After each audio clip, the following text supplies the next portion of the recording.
सर्वांना जय हिंद जय भीम. या भेवंडी शहरातील भेवंडी ग्रामीण मधील जिवंत माणसांसाठी हा मेसेज आहे. आज हुकुमशाही व्यवस्था चालू झालेली आहे. दिल्लीमध्ये असंख्य अशा मुलांना रक्तबंबाल करून मारण्यात आलं. तरी सुद्धा तुम्ही जर बाहेर निघणार नसतील तर शंडाच्या सारखे तुम्ही घरातच बसून राहा. जोपर्यंत तुमच्या घरावरती हल्ला होणार नाही तोपर्यंत तुम्ही बाहेर येणार नाही, अशी काहीतरी परिस्थिती निर्माण झालेली आहे.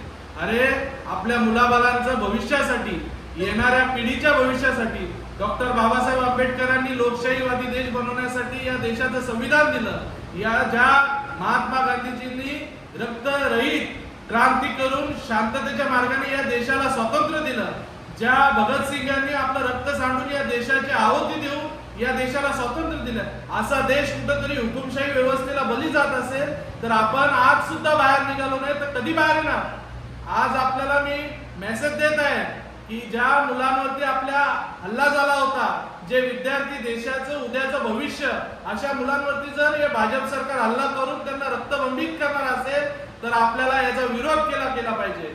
म्हणून आपण 25 तारखेला शनिवारी रात्री 8 वाजता डॉक्टर बाबासाहेब आंबेडकर चौक इथपर्यंत, आनंद दिघे चौक ते डॉक्टर बाबासाहेब आंबेडकर चौक इथपर्यंत आपण कॅन्डल मार्च काढत आहोत. या कॅन्डल मार्च मध्ये जिवंत माणसांनी यायचंय. जे मेलेले आहेत त्यांनी येऊ नका, पण जे जिवंत आहेत, ज्यांना वाटतोय की ही हुकुमशाही व्यवस्था संपली पाहिजे, त्यांनीच या कॅन्डल मार्च मध्ये यायचंय. आणि जे मेलेले आहेत त्यांनी आपलं श्राद्ध घरातच करून घ्या, असं मी जाहीर आव्हान या माध्यमातून करत आहे. भेवंडी शहरातील, भेवंडी ग्रामीण मधील व ठाणे जिल्हा ग्रामीण मधील जी काही मंडळी आपल्याला या आंदोलनामध्ये सामील करू इच्छितात, सर्वांनी या कॅन्डल मार्च मध्ये यायचं आहे. भेवंडी शहरात 25 तारखेला कॅन्डल मार्च होत आहे. या कॅन्डल मार्च मध्ये सर्वांनी बहुसंख्य सामील व्हायचं. फक्त जिवंत माणसांनी या, मेलेल्यांनी आपलं श्राद्ध घरातच करा. जय हिंद जय भीम.